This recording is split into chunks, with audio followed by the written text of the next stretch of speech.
The Golf Biz with Mikey D, Drew, and the crew. Management, marketing, myths, and morons. Hope we make you smile. Welcome to The Golf Biz. I'm Joe Dahlstrom with Mikey D, Drew, and the crew, where our one and only goal is to make you laugh as we share stories of managing and marketing golf courses all over America. Well, we have an amazing episode today. We have future tour star Brendon Jelley with his beautiful fiancé, Landon Garcia, also a BrandLink team member. So welcome, guys. Thank you. Thank you. Cool. So this episode is going to be a little different than our other ones. It's not so much in depth about the business of golf, but we're going to go have a two-part segment on the difference between a professional golfer and a golf professional. And these things are worlds apart, right? But so we're going to go ahead before we get started. We do something every week just to kind of loosen it up and have a little fun. It's called our birdies and bogeys. So Drew and Mikey D share the birdie of the week, which is something that happened good, and then the bogey not so good. So we'd love for you guys to give a little birdie and bogey, but we'll get Drew started first. Oh, it's easy out here. The birdie for this week is we finally had a full week, I think, under 110. So it's just in time for overseeding. Everybody's coming out to play. They're knocking the dust off their push carts. Everyone's coming out walking, stretching their legs. It's going to be great. We finally get a little relief from this crazy summer. Bogey, on the other hand, is, everywhere is going to be closed pretty soon. So all the golfers out here in Arizona are going to be stuck with no real options. It's overseeding, which is a very important time of year, but kind of a bummer if you're a golfer, not too many options. So we're looking forward to it. It's going to be a great winter regardless. Absolutely. Mikey, what about in the South Florida? Your birdie bogey. Birdie of the week. Yeah, we just finished off our third quarter with total stacks on stacks. Absolutely crushing it. I mean, the golf business has been up a little bit here with everything going on recently anyway. But here at the Nash especially, we're up 40% in our third quarter over last year. So we are simply crushing it here at the Nash, which is exciting. So total birdie there. Bogey is I'm going to be 40 this year, which is tough to swallow. I mean, it's like, playing 9 holes. If you shoot 39, it sounds great. 40, you felt like you hacked it up. And so 40 is tough to swallow, but here I go, baby. Let's go. Yeah, well, you look great for 40. Good genes, bro. Good genes. Yeah. All right, guys. So you're birdie and bogey. I would say my birdie of the week is just being out here with my beautiful fiance, Landon. I had planned on coming out here long ago and glad that I was able to make it happen with the scheduling. My bogey was, unfortunately, I didn't realize that all of the golf courses were going to be closed in Arizona. So I'm stuck with no golf, but just more time with Landon. So I'm a lucky guy. So I guess if that's the worst I can do, then I'm doing okay. Absolutely. Landon, how does that make you feel? Really good. Absolutely. Well, that's cool. So we're going to go ahead and get started here too. But first, Brendon, you've had a highly decorated junior, amateur, and collegiate career. You played at Oklahoma State. And we kind of tease every week on the show about the guys that think they're really good. They want to play on the tour because they shot their lowest round of 70 on a golf course they play every week. The reality is they could lose to 312-year-olds. However, I can't crack on you based on all your accomplishments. So tell us a little bit about yourself, your career, and where your dreams are. Yeah, so I grew up in Tulsa, Oklahoma, started playing golf at a pretty young age. My dad was the one who really got me started in the game. Really kind of started playing competitively when I was 9 or 10 years old. And from that point, I kind of realized that I wasn't going to be a professional basketball player, football player, or anything else. So I stuck with golf. Started playing some AJGA events when I was 13, 14 years old, started getting some recognition from different college coaches around the country, and decided that I wanted to pursue this. So growing up my entire life, I wanted to play golf at Oklahoma State. And so whenever I went on a visit to Oklahoma State, Coach McGraw at the time, Mike McGraw, now at Baylor, he ended up offering me, and I basically took it on the spot. And so When I was a junior in high school, I knew where I was going to go to college. So I just continued to prepare for that. Once I got to Oklahoma State, I redshirted my freshman year, just wasn't good enough to make the team. Worked hard, played there all 5 years, got better and better. And a couple years back, the day after the national title, I turned professional back in 2018. Since then, I've been playing in Canada, the U.S., on different mini tours, trying to make my way up. Unfortunately, this year with COVID and everything going on, I wasn't able to go through Q school and try to make my way onto the Korn Ferry Tour. But in the meantime, I've been playing whatever I can, playing all pro tour events, different state opens, just trying to get ready for whenever the time does come next year or whenever it is down the line. Yeah, absolutely, grinding it out, right? Too. Yeah. No, I mean it's a grind. I mean it's probably hear it all the time. I mean it's a full-time job. I mean week to week you're playing events, just trying to get by, and until you really make it onto the PGA Tour or at least Korn Ferry Tour, it's just it's really, really difficult. There's so many guys. Golf is so deep now with so many good players that it's tough. And you played at Oklahoma State with two of the top players on the tour. Matt Wolfe almost won the U.S. Open, smashing 400-yard tee shots down the fairway. So I mean, what was it like playing on the same team and getting to know those guys? It was great. I played with Viktor for 2 years. I played with Matt for 1 year. Both are phenomenal players, great guys on and off the golf course. Obviously, whenever you play with guys that are that good, it's crazy to see. I mean, even when I was in school, I knew they're going to be really good players, but it's crazy to see that within a year and a half, they're already two of the top players in the world. I mean, Matt, almost won 2 majors this year. Viktor, is knocking on the door as well. Both great players, both have won on tour. But I mean, it's cool that I've gotten to know those guys and on a personal level outside of golf as well. I don't have enough good things to say about both of them. They just are great guys, great players, and I think going forward they're going to be on TV a lot more on Sundays. Absolutely. Drew, I know you had a question for Landon about why she chose Brendon. Yeah, I don't know that there's really an easy way to put this, but is there any point where you said, oh, maybe if I picked that one? Yes.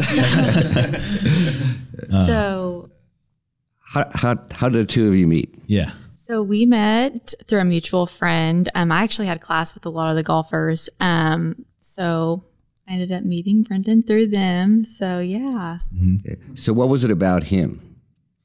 He seems like a great guy. Yeah. You know what I mean? We just met. So. He is. No, he's great. He is the sweetest guy. He is just the total package. Awesome. So, and you play golf too, right? And you played in high school and yes. So I played in high school, played for 4 years, still kind of play for fun. I'll hit a shot or two with this guy every now and then, but I can't keep up for the full 18. Yeah. Well, I hear that, and I would never play against my significant other if I knew I couldn't win. Right. Yeah. That's a tip. Yeah, it's a good thing for me she doesn't play. It saves me from embarrassing myself too, just in case I have an off day and she's on. So. Well, I can tell you, Mikey and Drew, we had an episode, How to Work with Your Significant Other, and they had some insight. Mikey, what do you think about playing golf with your significant other, or much less giving them golf lessons? So I'm all about trying to get out there and play. It doesn't really necessarily matter who it is, as long as they're decent, and fortunately my significant other is pretty good and she moves it pretty fast too. So it's actually enjoyable. It's something we enjoy going out to do. It can never replace the guy time, having little $20 Nassau with the boys is always a blast too. Yeah. Is she standing in front of you right now with that answer? She is not, no, but I know this is being recorded, so she will eventually listen to it. Good move. Well, Drew made the point about I'm in sort of a different boat. I'm not very good and I'm pretty new to golf, but Bailey really doesn't play golf or have any interest in playing golf either. And when she does have that little bit of interest, I just have to kind of reassure her it's for both of our sakes that I'm not the one teaching her. If Joe can give her some of the pointers, okay. We actually learned that through teaching her to snowboard, that when it comes to teaching each other, helping each other, the worst person to probably tell you that you're doing everything wrong is me. So for our own sanity, we decided, it's best to just hang out. So what about the two of you? I mean, Landon, if he was to give you a tip on the golf course, how would you take it? Oh, we've tried that before. Yeah, it does not work out very well. Exactly. Yeah. So you tried it and you're still together. Yeah. So, We're still together. Yeah. So it didn't go, horribly wrong. But I think that if she does decide to start playing more, she'll have to take advice from someone else. yeah, absolutely. So Brendon, so you right now are kind of in that, kind of middle space, right? You got the skill, you got the game, but after watching the U.S. Open, the game of golf has changed. I mean, between Brooks Koepka and Bryson DeChambeau smashing heaters at U.S. Open so they can wedge it into a green, how does that new game and the way it's transformed help or hurt you? Yeah, I mean, obviously golf is really evolving into a power game. Everyone saw at the U.S. Open, the two guys that were hitting it the longest, not necessarily the straightest, were Matt and Bryson. And so for me, working out in the fitness side of it has become so important. I'm never going to be the longest guy. I'm never going to be Bryson DeChambeau. But I have to be up in that upper echelon because week to week, it's not the guys that are necessarily putting the best anymore. It's the guys that are driving it the best and the longest that are giving themselves the most opportunities. So for me personally, I'm going to try to get bigger and stronger and faster. I'm not going to put on 40 pounds like Bryson did. I don't think my body would handle that very well. But I'm going to do whatever I can to gain some speed and some length and, give myself those opportunities down the line. But, it is crazy how much the game has changed even in the last 5 to 10 years. It's a different game. If he put on 40 pounds, how do you like that, Landon? I don't know if I would like that. I don't think it would look very good on me. Yeah.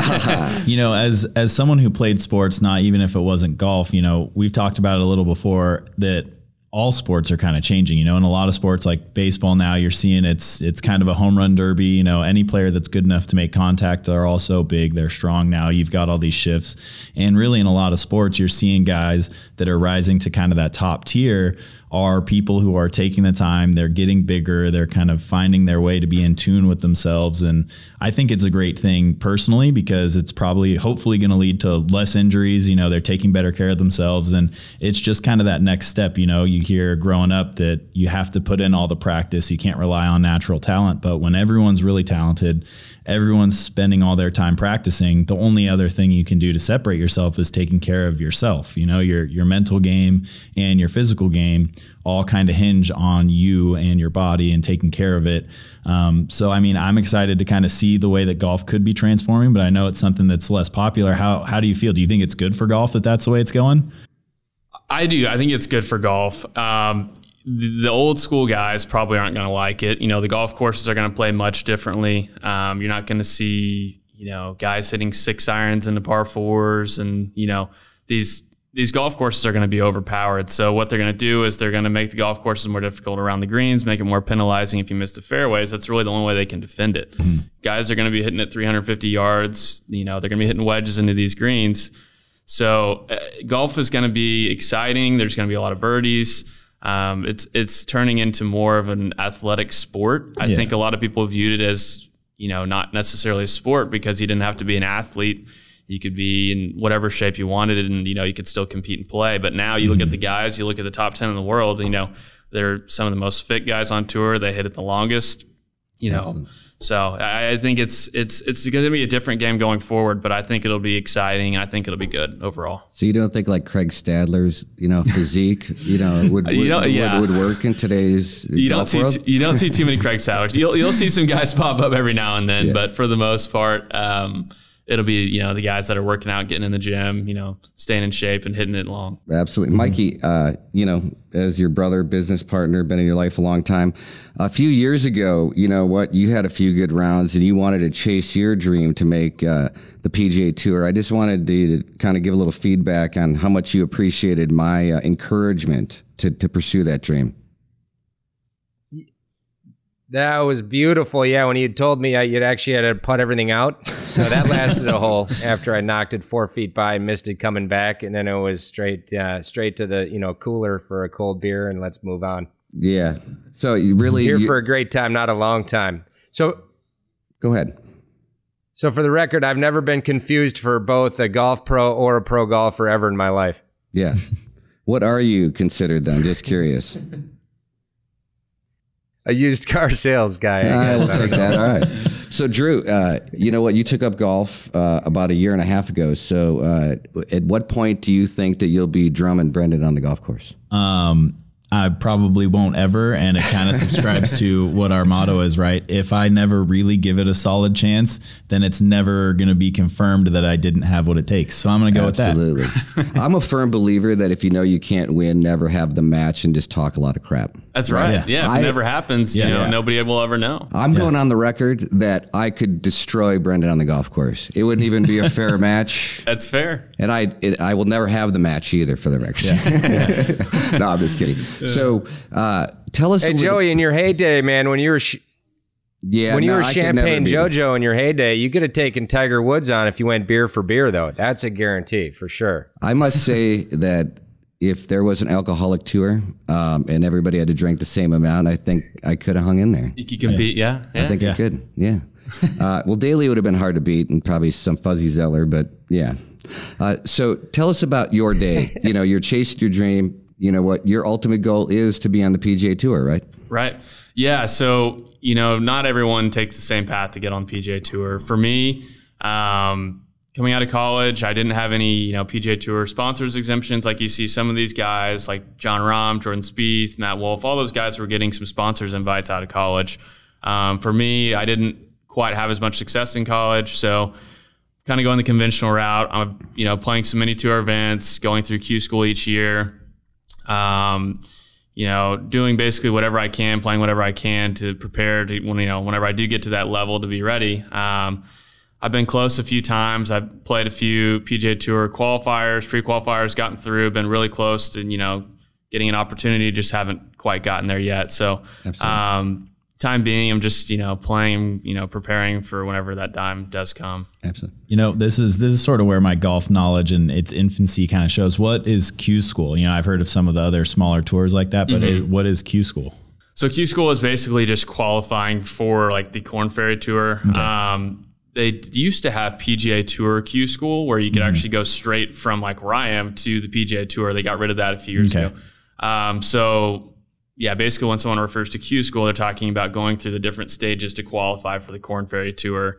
And then once you're on the Korn Ferry Tour, that's kind of the next stepping stone to get onto the PGA Tour. So based on how much money you make, they have a money list. And if you finish in the top 25 on the Korn Ferry Tour, you advance to the PGA Tour. So guys ultimately are preparing to go through Q school, hopefully get through Q school, and then get to the Korn Ferry Tour where they can advance to the PGA Tour. So it's a multi-step process for most guys like me. It's really a 3-year kind of process to get through all of that. And is there like a relegation side to it too? So where both on the PGA Tour and the Korn Ferry Tour, you said you have to be top 25 in the Korn Ferry to get moved up. Is there a bottom echelon kind of that get kind of sent back down and have to restart? Yeah. So on the Korn Ferry Tour, if you finish outside of the top 75, I believe, you have to go through qualifying again. So you're not guaranteed to stay there once you're there. And then the PGA Tour is a little bit easier to keep your card. There's a few different kind of loopholes, ways you can keep it. I don't even know I know like top 125 are obviously exempt through. But yeah, I mean, you could definitely lose your card on either of those tours and move down and kind of re-earn your way back through it. But the toughest thing really is just getting to the Korn Ferry Tour. Right. Most guys, once they get to there, you know, have pretty good success. Obviously, some guys end up losing their card, but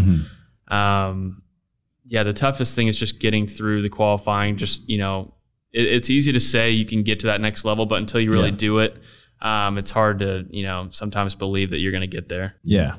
So Landon, you know, you're engaged and you're going to get married. Is there a date set? Yes, there is. Congratulations. Thank you. When is it? So it is February 6th, 2021. Cool. Are we invited? I know we just met like 45 minutes ago, but yes. So, you know, that lifestyle is tough, right? It is. The best case scenario, you're gone 40 weeks a year, right? And you know, is that something you're prepared for? And I know you're very supportive. You obviously you two love each other. You can see the way you look at each other. But is that something that, you know, you're prepared for? I don't know if you can really prepare for that, honestly. But We kind of got a little taste of it this summer because I stayed out here whenever he moved back to Oklahoma, and he's been there all summer. Hasn't quite been 40 weeks, but Right. we've made it through. I guess we'll just kind of see. Hopefully I can go and travel with him every now and then too. So yeah. Do you think it helps you too, at least, you know, having a bit of a golf background yourself? Like at least you sort of can understand and support the passion and stuff like that? Oh, yes, for sure. Yeah.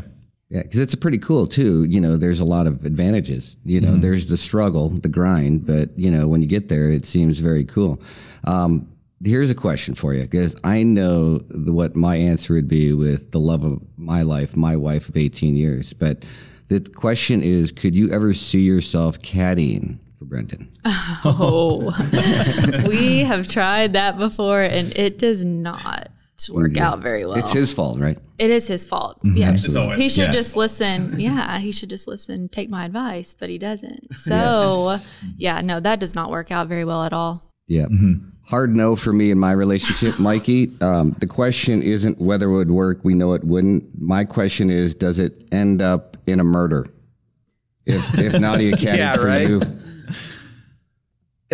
It very well could. Yeah, no doubt. I would check the golf bag for any you know, remains, loaded weapons. What about you, Drew? And you know what? It is my daughter, so. Yeah, you know, I think we'd give it a fair shot. I'd like to think that I would at least, I'm a good listener. I'd try and give myself at least that much credit. And I think that even if I knew that the advice she was giving me was completely wrong, I think I could play nice. And then when I didn't take it, did what shot I thought was best, I could play it off pretty well. I would say, though, I would be carrying my bag anyway. She'd be more just kind of strolling along with me, which is fine, you know? Well, that's cool. Kind of defeats the purpose of the caddy, but yeah. No, her company is what's important. Exactly, yeah. All right. I know that. I think that was very politically correct. Well played. Yeah, that was a good answer. Exactly. Yeah, so we're going to go ahead and take a short break, but when we get back, we're going to go ahead and have a little fun. We're going to have some contests, right? One, we're going to go ahead and actually have a little trivia between Mikey D and Drew. They're going to represent the golf professionals. Those are the one that sell ladies' shoes and make tea times and fold sweaters, right? That's the real heroes. Right, the real heroes. We're saving lives. You know what I mean? Without us, I don't know what the world would do, right? Right. And then we have the professional golfers, right? So we're going to have a little trivia, and you know what? We're going to see who actually wins, but we're also going to go ahead and have a contest, and the winner is going to go ahead and get to play with Brendon and Landon at Dobson Ranch Golf Course here in Arizona. And you can bring a guest, you can have fun, you can see what it's like to play with somebody that won a national championship at Oklahoma State, to see what a perfect relationship looks like, you know, so you can bring your girlfriend, spouse, or whoever you'd like, and it'll be a lot of fun. So we'll be back in just a minute. We're going to go ahead and play Body Like a Golf Pro, one of our amazing videos that's been recognized all over the country. So we'll see you soon. Took a job at the pro shop, gotta take a few calls. Pretend that I'm working, hardly working at all. Folding sweaters, selling ladies' shoes. Ain't gotta do a damn thing, gonna take a little snooze. Body like a golf pro, you can stroke my ego while the inventory's walking out the front door. Welcome back, everybody. I hope you got a laugh with our awesome Body Like a Golf Pro. You know, we might have to redo that and update it. We need to get someone, you know, working out in the gym or something for the second round. The game is evolving. Absolutely. You know, I was a little bummed when I saw his hair. I was hoping he was going to be bald when he took his hat off, so maybe make it a little easier on him. That's, you know, it's 2 against 2 now. But hey, hang tight. We are going to get to those contests, but we wanted to say, while we have him here, we wanted to get a professional golfer's opinion on the difference between a professional golfer and a golf professional. So Brendon, tell us a little bit, you know, what you think kind of the differences are for the people out there who might just hear the same term when they hear it either way. There's a big difference in which order those words come, right? Right, there is. There's a big difference. I think one of the biggest kind of misconceptions about golf professionals is that they play a lot of golf. They really don't get to play a lot of golf. They're kind of tied up helping out the members and the people playing golf at the golf course instead of actually playing golf. So, you know, obviously they're vital to, a golf course itself, the success, but they don't actually get to play much golf. They are talking with members, regripping clubs, basically doing everything except playing golf. For professional golfers, it's kind of the exact opposite. All they do is play golf, travel, pretty much just play and practice for a living. So golf professionals, like I said, vital to the success of a golf course. A lot of them are great players, have grown up playing golf, maybe played professionally in the past, but they're more tied up in golf course operations than they are, playing golf themselves. Yeah, and I think one of the biggest things, I guess, I didn't really understand and realize until I got into the business was, I thought there's the PGA program, PGA of America, and to be a professional golfer, do you even have to go through that schooling? No. So really, to be a professional, you just kind of just submit that you're turning professional out of school. Like for me, it was so non-eventful. Whenever I turned professional, I remember it was the day after the national title. I basically just submitted that I was turning pro, and that was it. It was really uneventful. And basically from that day forward, I've just been playing professional events. There's no, test or anything. Like I know for the PGA professionals, they have to go through the playing ability test and shoot a certain score to pass or whatever advance. They don't have that for professional golf. Basically, you just are good enough or you're not. You kind of make it or you don't. Perfect. Well, Joe, I heard all I need, because if I can just walk outside and scream at the world, I'm a professional golfer. Absolutely. Yeah, exactly. I think the Golf Channel would like to hear that announcement. Yeah. Absolutely. I'll make a phone call. Absolutely. We'll do that. Drew's turning pro. There it is. Yeah. You heard it here Nothing first. to stop you. Exactly. Yeah. So you have 3 huge fans here now. You two seem amazing. So we are very confident you're going to make it. It's going to be a wonderful career on the PGA Tour. Thank you. However, if whatever chance that doesn't happen, would you consider being a golf professional, getting in the golf business, or would you think that you'd probably go a different path? For me, I'd probably go a different path. I love golf, everything about it. I just think for me, I got my degree in finance when I was at Oklahoma State, and that's something I've always kind of had a passion for on the side. I've always put it on the back burner for golf, obviously, because I want to put 100% of my focus on golf to give myself the best chance possible. But I think down the road, if I wasn't to succeed in the game, I would go a different route. I always want to enjoy the game, and I feel like if I was in the business and I wasn't able to play as much as I would like, it would kind of take some of the fun out of it for me personally. Everyone's a little different, but for me, I think I would go, a little different route. We'll say 5 or 10 years down the road. If golf wasn't to work out, I'd probably do something else. And Landon, obviously you see he's passionate about golf. He loves golf. And if it didn't work out, what do you think his best path would be? I think using his finance degree would be the best path. Yeah. That's because you know what golf professionals make. That's a smart play. Yeah. That's a compliment. Yes, exactly. But no, he has a bright future ahead. I do think he'll make it to the PGA. So hopefully we won't have to worry about that. But he has a good plan B just in case. Absolutely. Well, we're rooting for you too. So you know what, Mikey? When you gave up your PGA Tour dream, you seem like you rebounded pretty quickly in that 24-hour process of pursuing your career.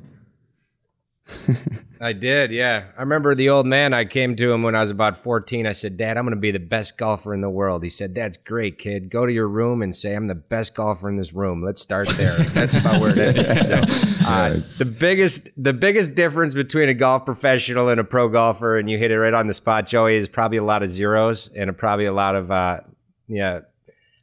because, most professional golfers we're familiar with are worth millions. They're flying net jets, wheels up, dating supermodels on the intercoastal or ocean. And the typical golf pro these days is renting a room somewhere in the middle of town. So that's the biggest difference, I would say. Absolutely. Your answer was much more kind and empathetic. So we appreciate that being on this side of the table. So let's go ahead and have a little contest here, right? You're gonna represent the professional golfers. I'm gonna be the moderator, and these two knuckleheads are gonna be the golf professionals, right? Even though, he like what would you like to?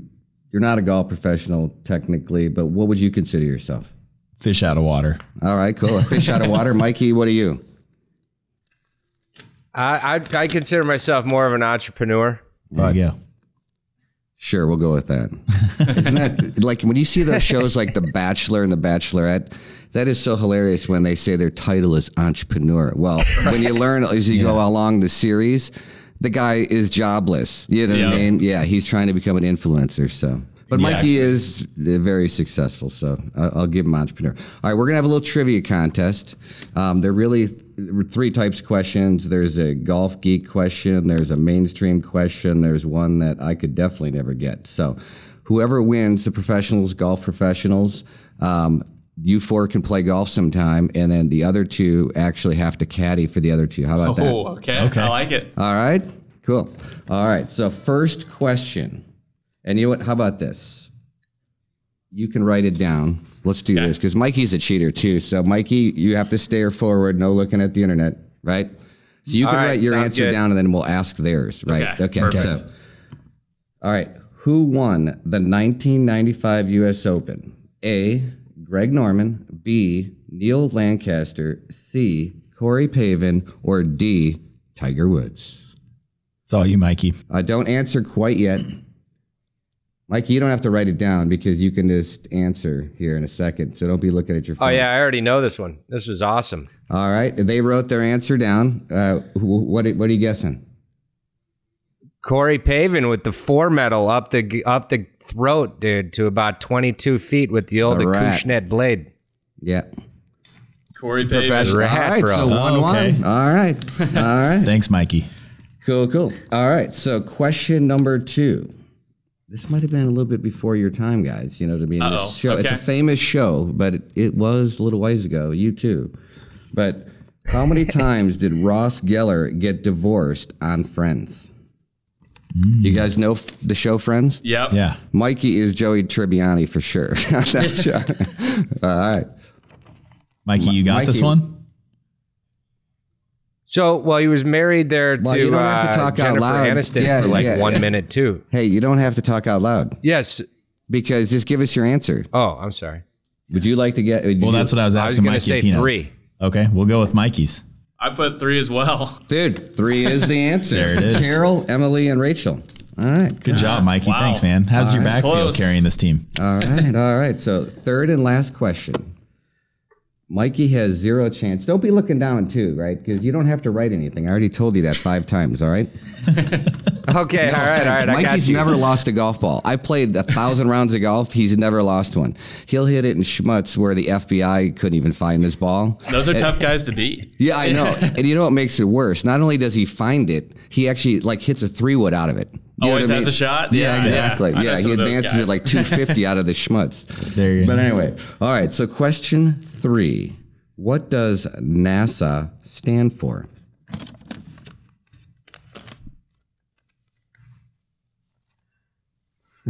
The mice are running fast in Mikey's head. You ready? No, not Mikey, quite. you got this one or no? You're or you just trusting guessing? him? No, do you know it, Drew? No, but I probably have a better Drew? guess. We'll see. All right. Do you guys have the guess? Okay. We're working on it. We're a little bit stuck here. We're not NASA experts.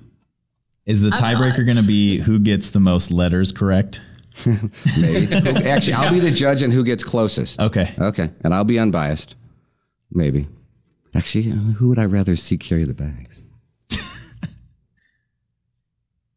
All right. I think I got a pretty good idea here. All right. Who would like to go first? I got it, Mikey. Sure. We're going to go with National Aeronautics and Space Administration. What was your answer? So close to what we have. I think that might be right. I had National Aeronautics and Space and Aviation, but I don't think that's right. The winners are the golf professionals. It was the National Aeronautics and Space Administration. So this is humiliating for the two of you because it's a at tough least loss. If you two played, it'd be real easy. You'd walk down the center of the fairway. You'd walk to the green. It'd be easy, right? It would be easy. You will be We're walking in areas that you've never seen before.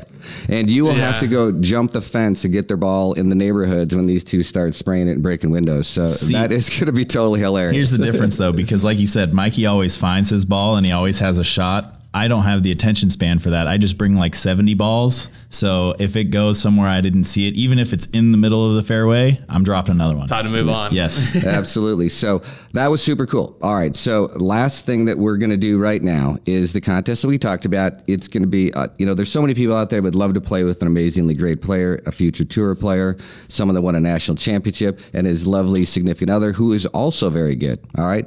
So the winner of this, and you're going to go ahead and go to the Instagram page or the Facebook page of the Golf Biz, and you're going to go ahead and guess how many range balls were sold at Dobson Ranch in the year 2019. I will give you a hint. It's the largest and, I think, the busiest golf range in America. Drew, what do you think? It's going to be a huge number. Keep in mind, we have lights on the range. The earliest it closes, lights out at 9.